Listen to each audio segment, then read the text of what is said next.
जगन गुर्जर हत्याकांड के बाद कभी उनकी पत्नी तो कभी उनका बेटा ऐसा बयान देते हैं कि वो चर्चा का विषय बन जाते हैं। अब क्या कहा जगन गुर्जर के बेटे ने, जो सियासत को और भी ज्यादा हाईलाइट कर रहा है। अजमेर हाई सिक्योरिटी जेल में पूर्व डकैत जगन गुर्जर का मामला एक आपराधिक घटना नहीं बल्कि राजनीतिक और सामाजिक चर्चा का विषय बन गया। जेलन अस्पताल के बाहर जब परिजनों का गुस्सा लगातार बढ़ गया, इसी बीच जगन गुर्जर के बेटे आसाराम ने एक बयान दिया जो चर्चा में आ गया। धरने के दौरान आसाराम ने भावुक और आक्रोशित होकर कहा कि मैं जगन गुर्जर का खून हूं, मैं घर में घुसकर मारना भी जानता हूं और जेल में भी मारना जानता हूं। इसका जवाब फिर सरकार देगी। इस बयान के सामने आने के बाद इलाके में हड़कंप मच गया। प्रशासन भी पूरी स्थिति पर नजर बनाए रखा। आसाराम ने आरोप लगाया कि उसके पिता जगन गुर्जर को अजमेर की हाई सिक्योरिटी जेल में लगातार परेशान किया जाता था। परिवार का दावा है कि इस संबंध में पहले ही गृह राज्य मंत्री जवाहर सिंह बेडम को शिकायत पत्र लिखकर न्याय की मांग भी की गई थी, लेकिन कोई कार्यवाही समय रहते हुई ही नहीं।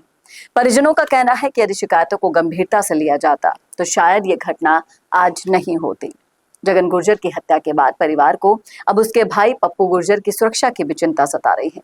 परिजनों का आरोप है कि जिस तरह जेल के भीतर जगन की हत्या हुई, उसी तरह उनके भाई की जान को भी खतरा है। इसलिए वो पप्पू गुर्जर को तुरंत दूसरी जेल में शिफ्ट करने की मांग कर रहे हैं। इस तरह से जब ये मामला पूरा हाईलाइट हुआ, उसके बाद सीबीआई जांच की भी मांग उठी। उनका कहना है कि जेल के भीतर हुई इस हत्या की निष्पक्ष जांच तभी संभव है जब किसी स्वतंत्र एजेंसी को इसकी जिम्मेदारी सौंपी जाए। इसी के साथ ही परिवार ने बाड़ी थाना प्रभारी के खिलाफ भी कार्यवाही की मांग की है। उनका कहना है कि जगन गुर्जर को फर्जी मुकदमे में गिरफ्तार करके हाई सिक्योरिटी जेल भिजवाने में उन्होंने अहम भूमिका निभाई थी। स्थिति जिस तरह से तनावपूर्ण बनती जा रही है, कभी जगन गुर्जर की पत्नी, कभी जगन गुर्जर का बेटा सामने आ रहा है। इसी बीच जो मुख्य आरोपी है विष्णु जाट, उसको भी गिरफ्तार कर लिया गया है।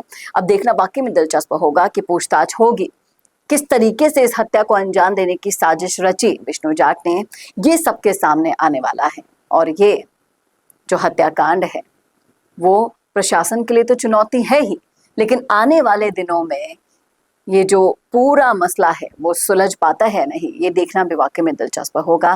क्या जगन गुर्जर को उनका परिवार, उनका बेटा, उनकी पत्नी न्याय दिला पाएगा, या फिर ये भी एक इतिहास के पन्ने में दर्ज हुआ अधूरे दास्तान की एक कहानी बन जाएगा।